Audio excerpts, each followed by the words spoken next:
ગામ ભેટાવાડા, તાલુકો ધોળકા, જિલ્લો અમદાવાદ. અત્યારે અમે અમારા ઘરની અંદર પાણી ઘૂસાઈ ગયું છે, ખાવા પણ અનાજ હતું એ બધું પલળી ગયું છે. તો આ બધા લોકો હતા એ અમને મદદ કરાવી અને અમારો સામાન બહાર કઢાયો છે. તો કોઈ ગ્રામ પંચાયત અમારી વાત સાંભળતું નથી. ગામના અંદર બીજાના કોઈ લોકોના મકાન પડી ગયા છે, બધા તલાટી પંચાયત એ લખે છે અને અમારું બચુભાઈ પૂનાભાઈ બોચિયા કરીને છે એનું મકાન કોઈ લખતા નથી. વિરોધ પક્ષ થઈ અને અમારું મકાન પણ લખતા નથી. અત્યારે મારા બાળ બચ્ચા બધાય ગમે તેના બીજાના ઘરે આશરો કરી અને અમે પડ્યા છીએ, છતાં કોઈ અમને આધાર દેતા નથી. પંચાયત કે તલાટી જોતા જાય છે, જોતા આવે છે. અમુક જણાના મકાન લખી નાખ્યા, પડી ગયા હતા એને લખ્યા છે, નથી પડ્યા એને લખ્યા, વગવાળા માણસોના લખ્યા છે. અમારા મકાન કોઈ લખતા નથી.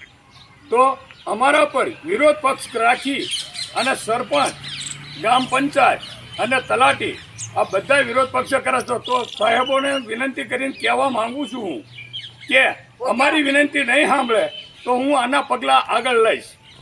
પંચાયત સામે, તલાટી સામે અને 5-5 ફેર અમારા ઘરની આકાણી રજ કરાવરાઈ છે. તો માટે નવો તલાટી આવે તરત પૈસા આપી અને અમારી આકાણી રજ કરાવવા છે.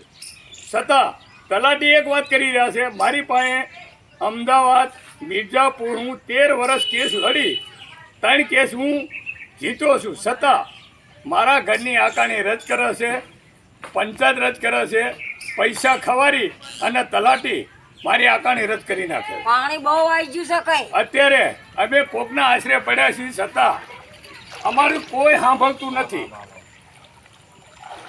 ઘરમાં પાણી ઘૂસી જશે.